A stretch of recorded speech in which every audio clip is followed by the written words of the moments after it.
ప్రత్యేకత ఎందుకు? మహిళలకు ఉపాధ్యాయులు మాత్రమే కార్యక్రమాలు చేస్తారు.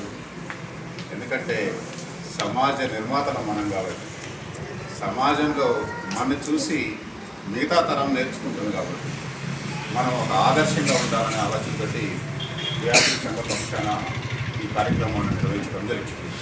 ప్రతి సంవత్సరం లాగానే ఈ సంవత్సరం కూడా వివిధ మండల శాఖలతో ఈ కార్యక్రమాన్ని చేపట్టారు.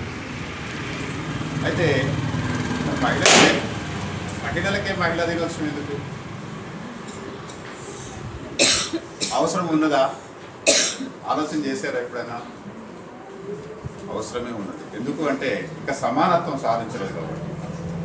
ఆ సమానత్వం సాధించడం కొరకే ఇలాంటి ప్రత్యేకమైన కార్యక్రమాలు ఉన్నాయి. మీరు ఎంత ఉద్యోగం చేసినా ఇంటికి పోయినాక మళ్ళా ఇంకే కష్టాలు మీకున్నాయి, ఆ బాధలు మీకున్నవి. అందుకనే ఆ సమానత్వం కూడా సాధించాలి. ఇప్పుడు మన దేశంలో చూస్తేనే